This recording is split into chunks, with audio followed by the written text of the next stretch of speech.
Good morning दोस्तों। तो एक बार फिर से आज जो है सिंधु घाटी सभ्यता से मोस्ट इम्पोर्टेंट क्वेश्चन है जो कि एग्ज़ाम में आने की संभावना रहती है। तो चलिए देखते हैं और सेट लगाइए कि कितना सही हो पा रहा है। इतिहास में सिंधु घाटी सभ्यता से वीवीआई क्वेश्चन है। तो चलिए सेट लगाते हैं। आप लोगों से रिक्वेस्ट है कि जिन दोस्तों ने अभी तक सब्सक्राइब नहीं किए वो सब्सक्राइब कर लें। पहला क्वेश्चन देखिए क्या है। कह रहा है किस नवीन विश्लेषण पद्धति के द्वारा सिंधु घाटी सभ्यता का सर्वमान्य तिथि निर्धारण किया गया। तो ध्यान रखिएगा, आंसर हो जाएगा रेडियो कार्बन विधि के द्वारा। ठीक है, रेडियो कार्बन विधि के द्वारा सिंधु घाटी सभ्यता का सर्वमान्य तिथि का निर्धारण किया गया था। आंसर नंबर ए हो जाएगा। चलिए नेक्स्ट क्वेश्चन देखते हैं। सिंधु सभ्यता का विस्तार है, किस तरह का विस्तार था? तो ध्यान रखिएगा त्रिभुजाकार विस्तार था। तो बी नंबर आंसर हो जाएगा त्रिभुजाकार। चलिए अगला क्वेश्चन देखते हैं। कह रहा है कार्बन पद्धति यानी कार्बन 14 पद्धति की खोज का श्रेय किस देश को जाता है? कार्बन 40 पद्धति का खोज जो है किस पद्धति को जाता है? तो ध्यान रखिएगा अमेरिका के द्वारा ये पद्धति खोजा गया था। आंसर नंबर इसका भी बी हो जाएगा। चलिए अगला क्वेश्चन है कार्बन पद्धति की खोज का श्रेय किस रसायन शास्त्री को जाता है, यानी कौन से वैज्ञानिक थे? तो आंसर क्या हो जाएगा? आंसर इसका हो जाएगा B.F. लीवी। ठीक है, ये हो जाएगा B.F. लीवी के द्वारा कार्बन 14 पद्धति का खोज किया गया था, जो एक रसायन शास्त्री भी थे। चलिए अगला क्वेश्चन है कि कार्बन पद्धति की खोज कब की गई थी, कितने ईस्वी में की गई थी? ध्यान रखिएगा आंसर हो जाएगा 1946 ईस्वी में। ऑप्शन नंबर बी हो जाएगा। नेक्स्ट क्वेश्चन है सिंधु घाटी सभ्यता की खोज किसने की थी? तो ध्यान रखिएगा आंसर हो जाएगा Rai Bahadur Dayaram Sahni. Option number C हो जाएगा। राय बहादुर दयाराम साहनी इसका पूरा नाम था। नेक्स्ट क्वेश्चन है कि सिंधु घाटी सभ्यता को इतिहास के किस भाग में रखा गया है? ध्यान रखिएगा किस भाग में रखा गया है? तो आंसर इसका हो जाएगा आद्य ऐतिहासिक भाग। ए नंबर आंसर हो गया आद्य ऐतिहासिक भाग। नेक्स्ट क्वेश्चन है सिंधु घाटी सभ्यता को किस युग में रखा गया है? तो ध्यान रखिएगा सिंधु घाटी सभ्यता किस युग में रखा गया है? तो इसका आंसर क्या होगा? तो इसका आंसर हो जाएगा कांस्ययुगीन सभ्यता। ध्यान रखिएगा आंसर इसका हो जाएगा कांस्ययुगीन। Option number B. नेक्स्ट है सिंधु सभ्यता का मुख्य निवासी थे। ध्यान रखिएगा सिंधु घाटी जो सभ्यता थे मुख्य निवासी थे। आंसर क्या हो जाएगा? तो आंसर हो जाएगा दरबीर एवं भूमध्य सागरीय। ऑप्शन नंबर डी हो जाएगा दरबीर एवं भूमध्य सागरीय। Option number D. नेक्स्ट है किसने 1924 में सिंधु घाटी सभ्यता नामक एक उन्नत नगरीय सभ्यता पाए जाने की विविध घोषणा की है? तो किसके द्वारा किया गया था? तो आंसर हो जाएगा सर जॉन मार्शल के द्वारा। ए नंबर आंसर हो जाएगा। 1924 में सिंधु सभ्यता नामक एक उन्नत नगरीय सभ्यता पाए जाने की विधिवत घोषणा सर जॉन मार्शल के द्वारा किया गया था। नेक्स्ट है कि सिंधु घाटी सभ्यता के सर्वाधिक पश्चिमी पुरास्थल। तो सर्वाधिक पश्चिमी पुरास्थल जो है क्या हो जाएगा? तो ये हो जाएगा ये इसमें दशमिक दास्क नदी के किनारे सुतको गेंडोर यानी बलूचिस्तान, ये पश्चिमी पुरातत्व स्थल है। यानी सबसे पश्चिमी भाग जो है यही था दास्क नदी के किनारे सुतका गेंडोर जो कि बलूचिस्तान में है। ठीक है, तो पश्चिमी पुरास्थल है, ध्यान रखना है। अगला क्वेश्चन है कि सिंधु सभ्यता का सर्वाधिक पूर्वी पुरास्थल कौन था? तो ध्यान रखिएगा पूर्वी पुरास्थल जो है वह हिंडन नदी के किनारे आलमगीरपुर। ऑप्शन नंबर बी हो जाएगा। नेक्स्ट है सिंधु सभ्यता के सर्वाधिक उत्तरी पुरास्थल कौन था? तो उत्तरी पुरास्थल जो है चिनाब नदी के तट पर। ऑप्शन नंबर सी हो जाएगा चिनाब नदी के तट पर अखनूर के निकट मांदा, ये उत्तरी पुरास्थल था। अगला है सिंधु घाटी सभ्यता के सर्वाधिक दक्षिणी पुरास्थल, यानी दक्षिण में पुरास्थल कौन था? तो गोदावरी नदी के तट पर दायमाबाद, यानी डी नंबर इसका आंसर हो जाएगा, दक्षिणी पुरास्थल। सिंधु सभ्यता से प्राप्त स्थलों में कितने स्थलों को बड़े नगर की संज्ञा दी गई है? ध्यान रखिएगा, इसमें 6 बड़े नगर थे। बहुत वीवीआई क्वेश्चन है सारे के सारे। चलिए अगला क्वेश्चन है, स्वतंत्रता प्राप्ति के बाद हड़प्पा संस्कृति के सर्वाधिक स्थल कहाँ खोजे गए थे? तो ध्यान रखिएगा, सबसे ज़्यादा जो है गुजरात में खोजा गया था। आंसर नंबर आपको ए हो जाएगा। नेक्स्ट क्वेश्चन है, सिंधु सभ्यता का सबसे बड़ा स्थल कौन है? तो सिंधु सभ्यता का सबसे बड़ा स्थल मोहनजोदड़ो, ऑप्शन नंबर ए हो जाएगा। सबसे बड़ा स्थल कौन है? तो मोहनजोदड़ो। अगला क्वेश्चन है, सिंधु सभ्यता का भारत में सबसे बड़ा स्थल कौन है? तो भारत में जो है सबसे बड़ा स्थल राखी गढ़ी है, ऑप्शन नंबर सी हो जाएगा। सिंधु सभ्यता का भारत में सबसे बड़ा स्थल Rakhi Garhi, option number C हो गया। अगला क्वेश्चन है, राखी गढ़ी किस नदी के किनारे है? ध्यान रखना है कि राखी गढ़ी जो है घग्घर नदी के किनारे है, ऑप्शन नंबर ए हो जाएगा, घग्घर नदी। नेक्स्ट है, सिंधु सभ्यता का बंदरगाह था। तो सिंधु सभ्यता का जो बंदरगाह था वो लोथल भी था और सुतकोटदा भी था, और यानी ए और बी दोनों हो जाएगा। तो 1 और 2 यानी ऑप्शन नंबर आपका सी आंसर हो जाएगा। नेक्स्ट है, जुते हुए खेत और नक्काशीदार ईंटों का प्रयोग का साक्ष्य कहाँ से प्राप्त हुआ? तो हो जाएगा कालीबंगन से। ठीक है, ए नंबर हम जुते हुए खेत और नक्काशीदार ईंटा, ये दोनों जो है कालीबंगन से हुआ था, ऑप्शन नंबर ए हो गया।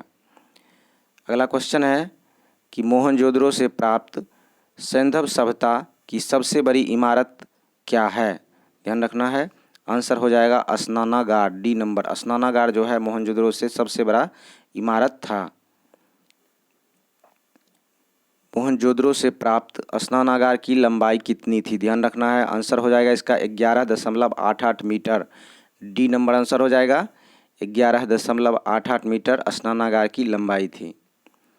नेक्स्ट है कि मोहनजोदड़ो से प्राप्त स्नानागार की चौड़ाई और गहराई पूछ रहा है। ध्यान रखिएगा, चौड़ाई और गहराई की बात बोल रहा है। आंसर हो जाएगा इसका सी, यानी 7.01 जो है इसकी चौड़ाई थी और गहराई 2.43 मीटर। ठीक है, 2.43 मीटर। तो चौड़ाई और गहराई जो है ध्यान रखिएगा, आंसर नंबर इसका सी हो जाएगा। अग्निकुंड कहाँ से प्राप्त हुए थे? ध्यान रखिएगा, अग्निकुंड जो है वह कहाँ से प्राप्त हुए थे? तो आंसर हो जाएगा लोथल और कालीबंगन से, ऑप्शन नंबर क्या हो जाएगा? ए हो जाएगा, लोथल और कालीबंगन से। कहाँ से? तो अग्निकुंड कहाँ से? तो लोथल और कालीबंगन से। ठीक है, बहुत इंपॉर्टेंट है। चलिए नेक्स्ट क्वेश्चन है, मोहनजोदड़ो से प्राप्त एक सील पर 3 मुख वाले देवता यानी पशुपतिनाथ की मूर्ति जो मिली है, कितने मुख वाले देवता, सॉरी हम बोल दिए, आंसर इसका हो गया 3 मुख वाले, आंसर नंबर बी हो जाएगा। 3 मुख वाले जो है देवता मिला है जो कि पशुपतिनाथ की मूर्ति थी।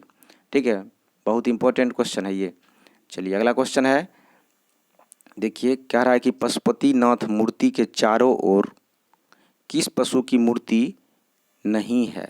ध्यान रखिएगा, हाथी, गेंडा, चीता, भैंसा जो है लेकिन गाय का नहीं है। तो आंसर नंबर ई हो जाएगा, गाय। ठीक है, क्या हो जाएगा? गाय। चलिए अगला क्वेश्चन है, आप लोगों से रिक्वेस्ट है कि लाइक कर लें और सब्सक्राइब करके दोस्तों को भी शेयर करिएगा। नेक्स्ट क्वेश्चन है, मोहनजोदड़ो से नर्तकी की एक मूर्ति मिली है जो बनी है, ध्यान रखिएगा, जो कि बनी है कांस्य से, आंसर नंबर सी हो जाएगा। कांस्य से जो है मोहनजोदड़ो में नर्तकी की मूर्ति बनी हुई है, ऑप्शन नंबर सी हो जाएगा। अगला क्वेश्चन है, हड़प्पा सभ्यता से प्राप्त मोहर में स्त्री के गर्भ से निकलता पौधा दिखाया गया है, इसकी आकृति जो है किस टाइप की है? तो ध्यान रखिएगा, आयताकार है, ऑप्शन नंबर डी हो जाएगा। नेक्स्ट क्वेश्चन देखते हैं, मनके बनाने के कारखाने कहाँ से प्राप्त हुए थे? ध्यान रखिएगा, मनके बनाने के, तो आंसर हो जाएगा लोथल और चौहुंद्रो दोनों से प्राप्त हुआ था। मनके बनाने के कारखाने लोथल और चौहुंद्रो दोनों से प्राप्त हुआ था, आंसर नंबर ए हो जाएगा। सिंधु सभ्यता की लिपि थी, ध्यान रखिएगा, सिंधु सभ्यता की जो लिपि थी वह भाव चित्रात्मक थी। आंसर नंबर सी हो जाएगा, भाव चित्रात्मक, ऑप्शन नंबर सी। अगला क्वेश्चन है, भाव चित्रात्मक लिपि किस ओर से किस ओर लिखी जाती थी। बहुत इंपॉर्टेंट है, ध्यान रखिएगा। आंसर हो जाएगा दाईं से बाईं, ऑप्शन नंबर ए हो जाएगा। भाव चित्रात्मक लिपि जो है दाईं से बाईं ओर लिखी जाती थी। अगला क्वेश्चन है कि इस लिपि में यानी भाव चित्रात्मक लिपि में दूसरी पंक्ति में लिखने की दिशा थी। तो भाव चित्रात्मक जो लिपि थी उसमें दूसरी पहली पंक्ति तो दाहिने से बाएं हो रही थी, और लेकिन यहाँ पूछ रहा है दूसरी पंक्ति के बारे में, तो दूसरी पंक्ति बाएं से दाईं। ठीक है, आंसर क्या हो जाएगा, बाएं से दाईं, ऑप्शन नंबर इसका ए हो जाएगा। चलिए अगला क्वेश्चन देखते हैं। अगला क्वेश्चन है, इसमें लेखन कला होगा। लेखन कला की उचित प्रणाली विकसित करने वाली पहली सभ्यता कौन थी। ध्यान रखिएगा, लेखन कला हो जाएगा इसमें। लेखन कला की उचित प्रणाली विकसित करने वाली पहली सभ्यता कौन थी। आंसर हो जाएगा सुमेरियन, ऑप्शन नंबर ए हो जाएगा। सुमेरियन जो है सबसे पहले लेखन कला को विकसित किया था। अगला क्वेश्चन है, सिंधु घाटी सभ्यता के लोगों ने नगरों तथा घरों के विन्यास किस पद्धति से अपनाई थी यानी बनाई थी। आंसर हो जाएगा ग्रिड पद्धति, आंसर नंबर सी हो जाएगा, ग्रिड पद्धति से बनाई थी। नेक्स्ट क्वेश्चन है, किस नगर के घरों के दरवाजे केवल मुख्य सड़क की ओर खुलते थे, यानी घर जो थे वह मुख्य सड़क की ओर खुलते थे। आंसर क्या हो जाएगा, तो लोथल, ऑप्शन नंबर ए हो जाएगा। लोथल के जो जितने भी घर थे वो लगभग मुख्य सड़क की ओर खुलते थे। सिंधु सभ्यता की मुख्य फसल क्या थी। ध्यान रखिएगा, सिंधु सभ्यता का मुख्य फसल गेहूं और जौ ये दोनों था, ऑप्शन नंबर ए हो जाएगा। अगला क्वेश्चन है, सैंधव सभ्यता मिठास के लिए प्रयोग करते थे, यानी मीठा जो होता है चीनी, उसमें उस समय किस चीज़ का प्रयोग होता था। तो ध्यान रखिएगा शहद का, आंसर नंबर ई हो जाएगा, शहद। ठीक है, ऑप्शन नंबर ई। नेक्स्ट क्वेश्चन है कि मिट्टी से बने हल का साक्ष्य कहाँ से मिला है। मिट्टी से बने हल का साक्ष्य जो है ऑप्शन नंबर हो जाएगा इसका Banmali, option number B, Banmali से मिट्टी से बने हल का साक्ष्य मिला है।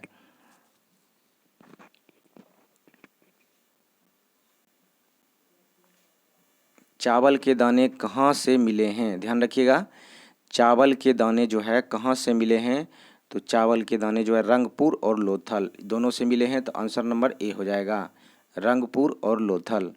ध्यान रखिएगा, चावल के दाने कहाँ से मिले, तो रंगपुर और लोथल। नेक्स्ट क्वेश्चन है,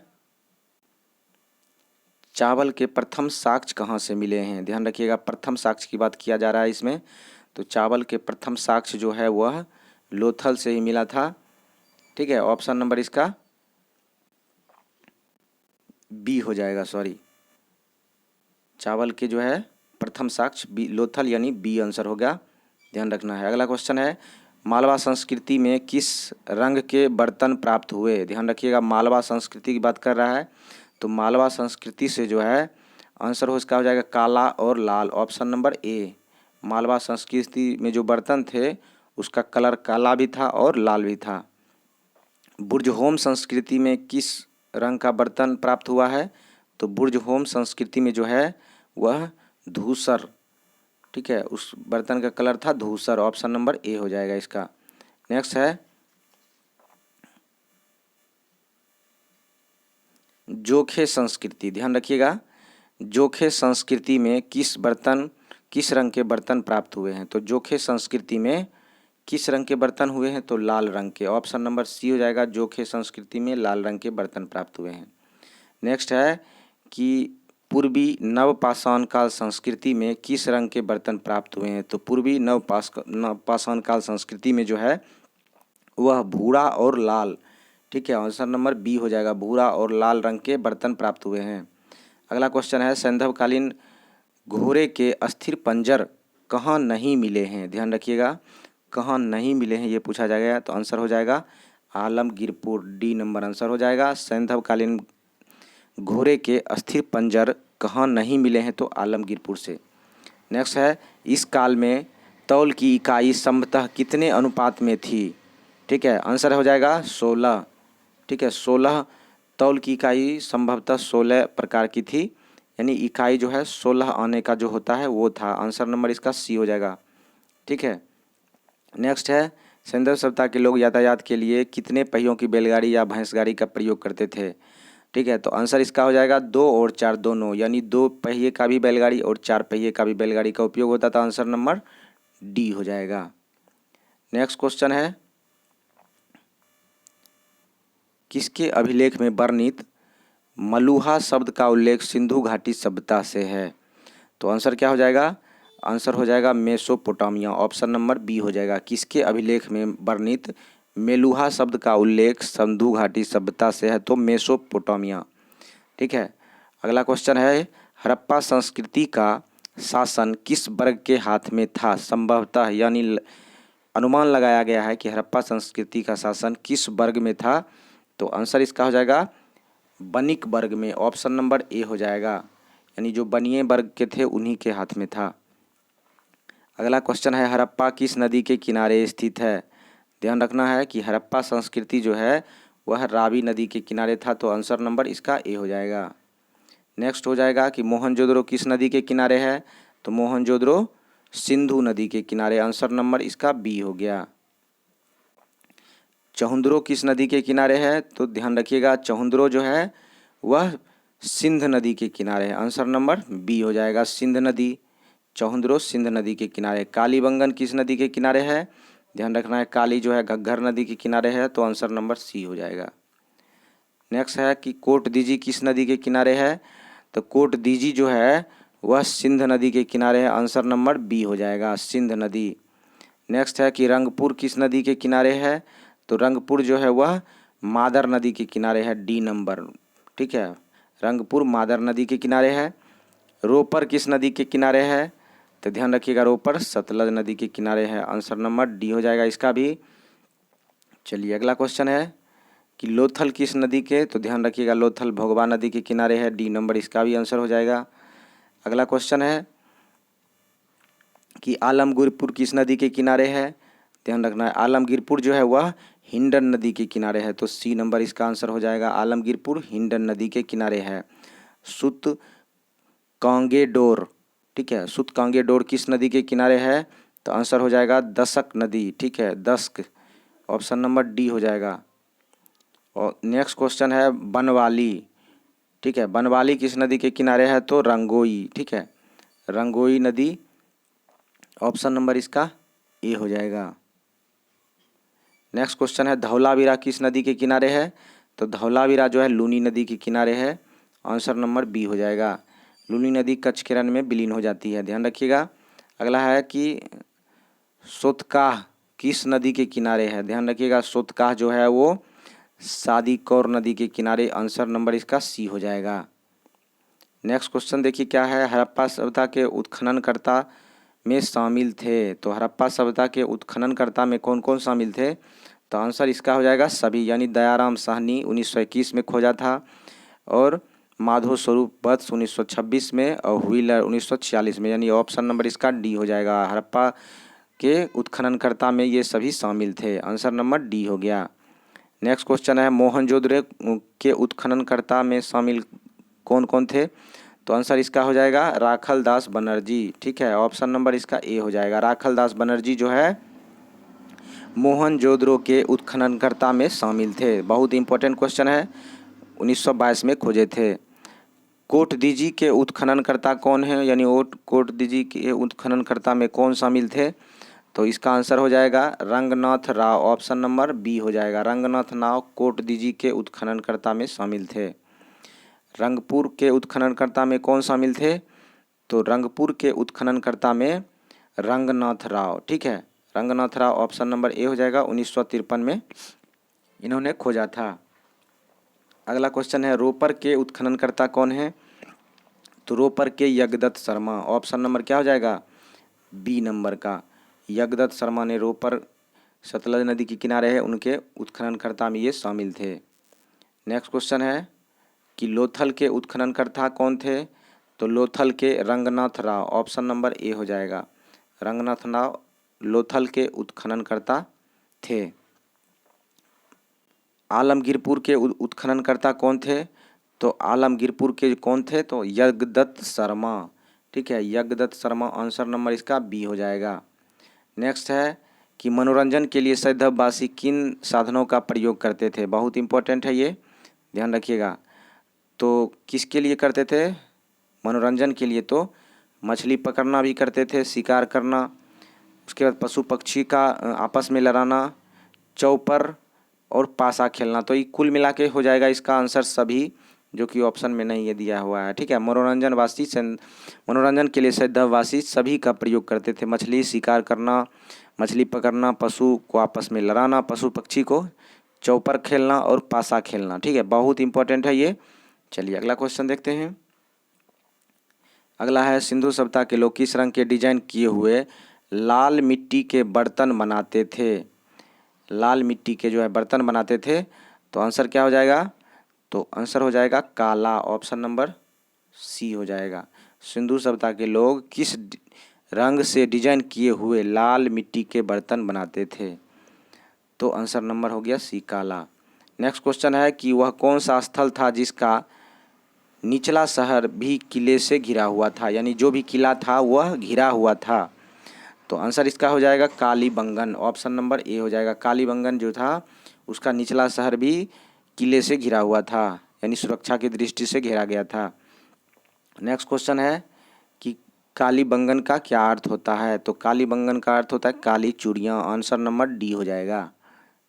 अगला क्वेश्चन है कि अग्नि पूजा प्रथा की प्रमाण कहाँ से मिले हैं? तो ध्यान रखना, अग्नि पूजा की जो प्रथा है वो कहाँ से मिला था? तो आंसर नंबर हो जाएगा डी, यानी कालीबंगन से भी अग्नि पूजा का प्रमाण मिला था। डी नंबर हो जाएगा। नेक्स्ट क्वेश्चन है कि सैंधव सभ्यता में प्रचलित थी। तो क्या क्या प्रचलित थी? तो पर्दा प्रथा सैंधव सभ्यता में प्रचलित थी, पर्दा प्रथा, वेश्यावृत्ति भी, और ये दोनों हो जाएगा, यानी सभी हो जाएगा। अन्य भी कुछ प्रथा थी जो, तो आंसर नंबर इसका डी हो जाएगा। पर्दा प्रथा, वेश्यावृत्ति और अन्य, यानी सभी हो जाएगा आंसर नंबर। चलिए अगला क्वेश्चन देखते हैं। सैंधव सभ्यता में शवों की क्या प्रथा प्रचलित थी? ध्यान रखिएगा, सैंधव सभ्यता में शव को क्या किया जाता है, यानी मृत्यु होने के बाद उसके शव के साथ क्या होता था? तो कह रहा है क्या जलाने की, गाड़ने की, नदी में प्रवाह करने की। तो नदी में प्रवाह नहीं होता था, ये सभी गलत है। तो केवल जलाने और गाड़ने की। ठीक है, ऑप्शन नंबर इसका डी हो जाएगा। जलाने की और गाड़ने की तो होगा ही, लेकिन डी नंबर में क्या है? केवल जलाने और गाड़ने की। आंसर नंबर डी हो जाएगा। नेक्स्ट क्वेश्चन है, सैंधव सभ्यता के विनाश का क्या कारण था? तो सैंधव सभ्यता के विनाश का जो कारण रहा वह बाढ़ रहा था। ठीक है, तो आंसर नंबर इसका ए हो जाएगा, बाढ़। सैंधव सभ्यता के विनाश का कारण बाढ़ रहा था। उसके बाद देखिए, टेराकोटा कहा जाता है। तो टेराकोटा किसे कहा जाता है? तो ध्यान रखिएगा, टेराकोटा जो है आग में पकी मिट्टी के प्रकार को ही टेराकोटा कहा जाता है, जो कि बर्तन बनाने या जो भी चीज़ बनाया जाता है। आंसर नंबर इसका सी हो जाएगा। टेराकोटा आग में पकी मिट्टी के प्रकार को ही कहा जाता है। आंसर नंबर सी हो जाएगा। अगला क्वेश्चन है, वैदिक काल का विभाजन कितने वर्गों में हुआ? ध्यान रखिएगा, आंसर हो जाएगा 2। ठीक है, आंसर क्या हो जाएगा? 2, यानी ऑप्शन नंबर ए, उत्तर वैदिक काल और ऋग वैदिक काल 2 भाग में विभाजित हुआ था। तो बहुत ही इंपॉर्टेंट क्वेश्चन है ये सारे के सारे। चलिए अगला देखते हैं। देखिए इसमें लिखा हुआ है, शांत बने रहो और जब तक तुम्हारा सही वक्त नहीं आ जाता। ठीक है, आचार्य चाणक्य द्वारा कहा गया है। तो आप लोगों से रिक्वेस्ट है कि आप लोग जो है सपोर्ट कीजिए और सब्सक्राइब कर लीजिए और दोस्तों को भी शेयर कीजिए। और फिर नेक्स्ट डे करंट अफेयर्स लेके आऊँगा जो कि एग्ज़ाम के लिए महत्वपूर्ण होगा। तो आप लोगों से रिक्वेस्ट है कि सब्सक्राइब करके दोस्तों को भी शेयर करें और लाइक कर दें। थैंक यू, धन्यवाद।